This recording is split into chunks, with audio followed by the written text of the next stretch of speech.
An appreciation of why we have emotions, in my opinion, is the best way to see them objectively. This will allow us to have a better control of them. Emotional intelligence or emotional awareness.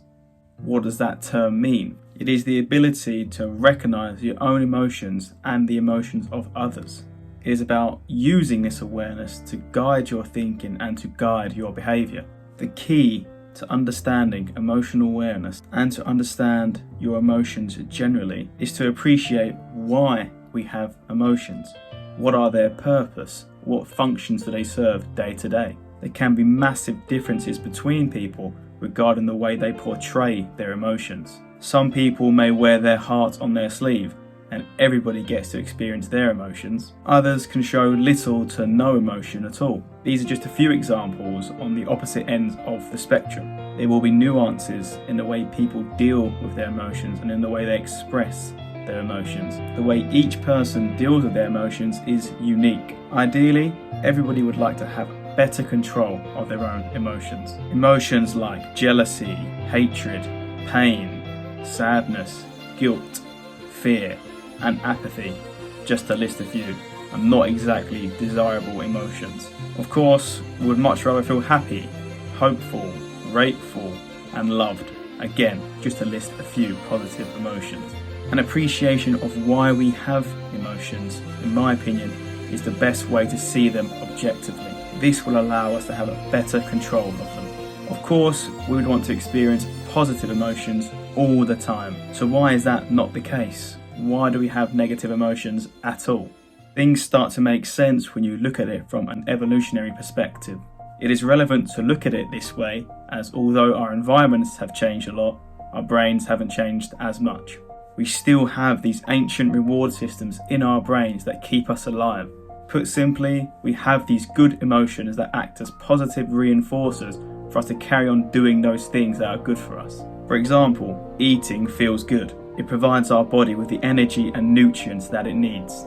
Being around others when the company is good also feels nice. Throughout human history, being in a group would have made us feel safer from predators compared to when we are isolated. Sex feels good. It creates offspring. The offspring inherits our genes, and our genes are the legacy that we leave behind when we pass away. If eating, being around others, and having sex did not feel good, we would simply not do it. Without eating, we would have no energy to fuel our bodies. Without the desire to be in a group, we would have been susceptible to predators. And without sex, we simply couldn't reproduce. These positive emotions must be attached to these actions, as it promotes these behaviours. On the flip side, negative emotions have served, and still do serve, a big purpose in our lives. Envy, a negative emotion, is a form of motivation. Resources haven't always been as abundant as they are now, and in some cases, they still aren't. In a world where resources were or are scarce, it would be necessary to compete for these resources. Simply put, fewer resources means less chance of survival. More resources mean more chance of survival. The term resources encompasses many things. You would always have food, water, and shelter as examples of resources. You could also include materials to create shelter and clothing. However, in today's times, we compete over these resources in a different way. In some cultures, resources are abundant, so the competition moves towards the quality of these resources.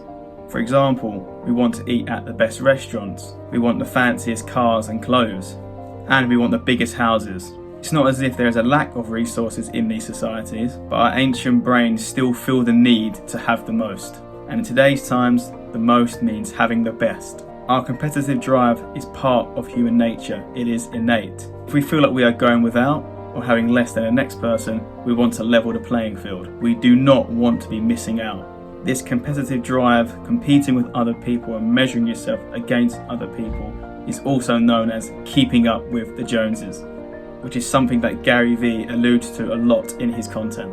It means that you are passively or indirectly competing against those who are around you. That could be your neighbours, that could be your peers, that could even be your own family, in a quest to seemingly be the most well off.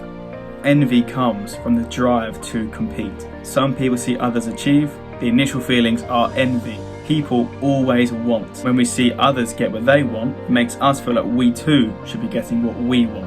This competitiveness can have a few consequences. It can really stoke up the competition. An individual may say they're going to achieve the same, if not better, than the other individual. It can come from us comparing ourselves to strangers, to colleagues, to friends, and again, even family. Others may try to downplay the achievements of another.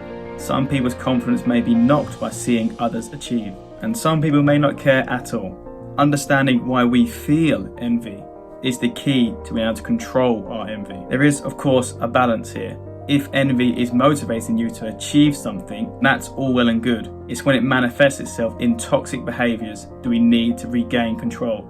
Do we need to demonstrate our emotional awareness? Once we see our emotions objectively, we'll have an easier time of letting them go if they're not useful to us. Once we see the actions we are taking are being ruled by our emotions, which may be having a negative impact on us, we will be far better off.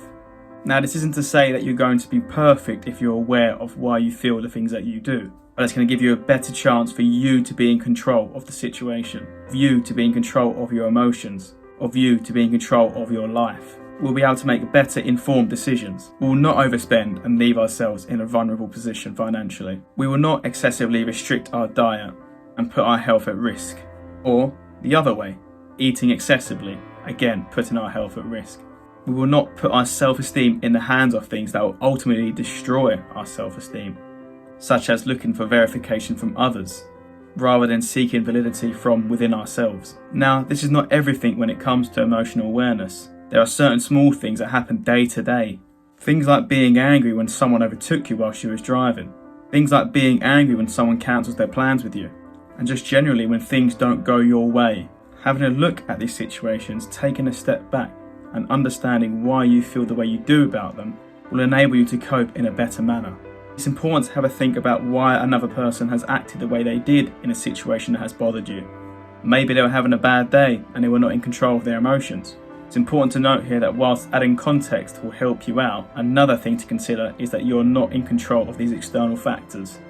Acknowledge them, appreciate them, and then let them go. However, there are certain times where your emotions can affect other people. For example, if you're anxious about starting something new, and then someone comes along and tells you they're about to start something new, if you react badly, if you put your anxieties onto them, then this is classic projecting. People typically can't see past their own emotions, so what they think they can't do, they think that others also can't do. They fail to see it objectively, and they make others feel anxious about the situation too. Similar to this, if you're angry and frustrated at one situation, you may displace your emotions and add it to another situation where someone uninvolved is negatively affected by your frustrations. These issues would be solved by emotional awareness. You cannot change anything without an awareness of the issue. Once there is an awareness that you aren't seeing a situation objectively, you can change your perception of the event.